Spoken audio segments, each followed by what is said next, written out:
hi kai to cham kimin dragon fruit hi mukbang kan bol han de ai tai na kem let's get started. Kon si han ding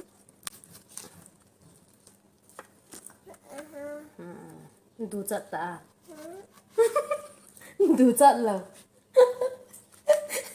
dia mukbang bol ni ada du chat lo hơi rồi này ngậm mắm hơi rồi này đi hơi gì nóng bí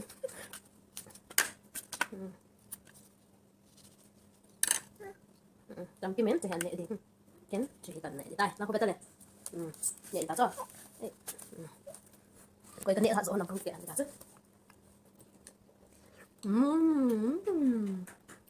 như nào như nào nó đủ lâu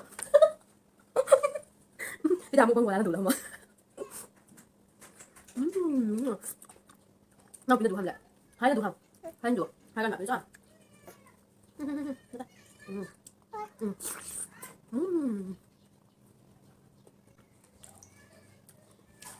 đủ rồi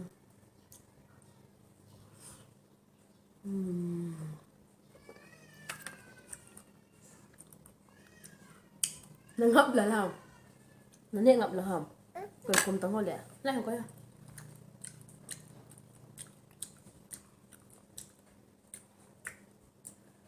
dù sao mà nó nhẹ cái tài treo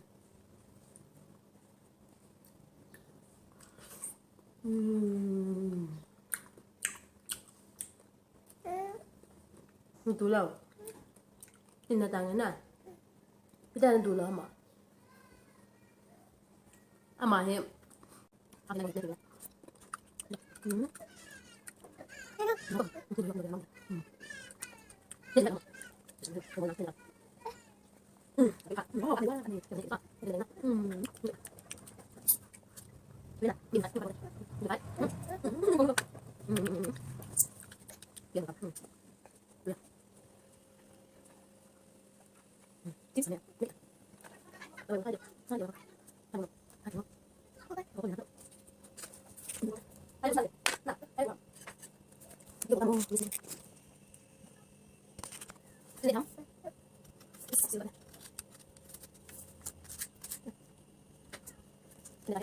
Ken sini tanya ah.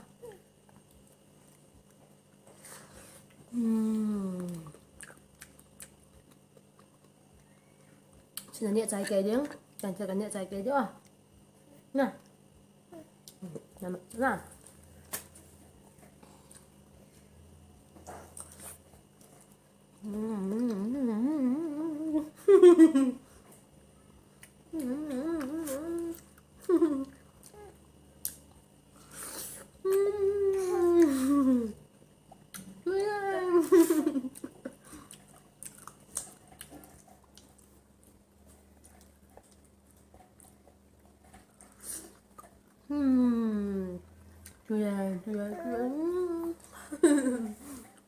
Được rồi ra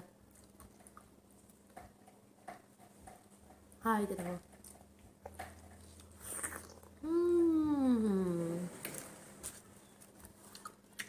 nó cháy đèn nó cháy ngậm mà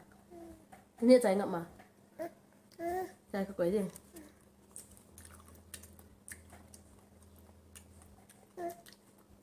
hiểu không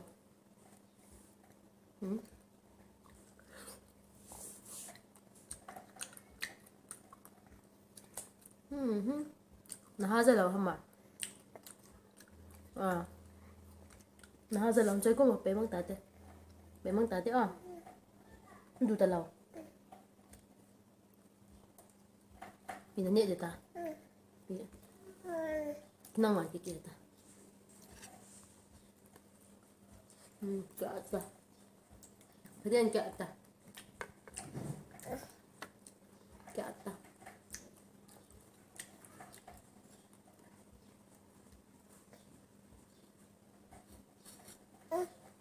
Ata.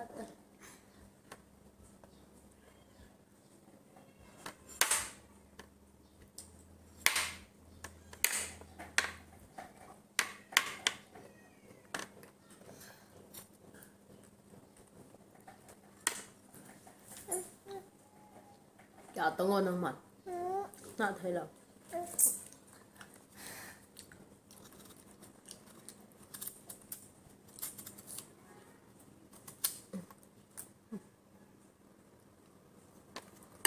nào vợ nào không nó vợ không thấy thuận đủ hả được không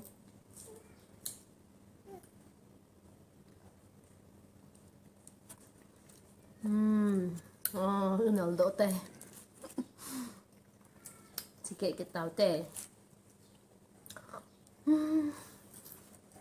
nhẹ cái gì mà chỉ là đồ cái nào ăn được chứ nào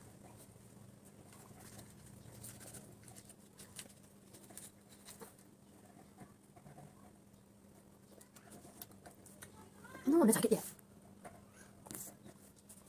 satu satu nak kita pun nak nah nah kim em không nhẹ rồi nah ra nhẹ cái đỉnh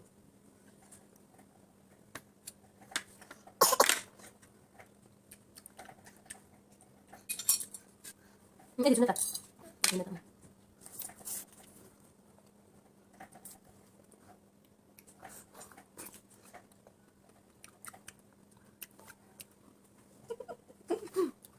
trong cơm mà bỏ cơm vào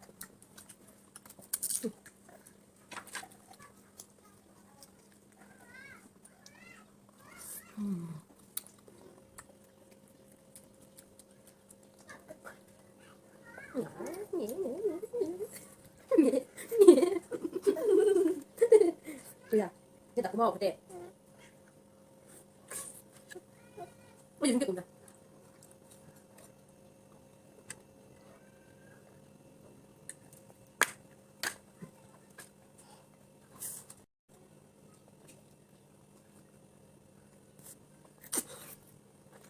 tapi juga biasanya kan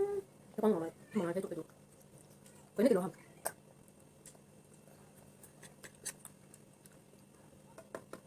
bisa kan teh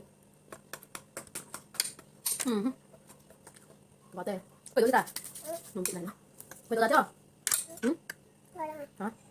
quay đồ đi ta làm quay ta chưa thì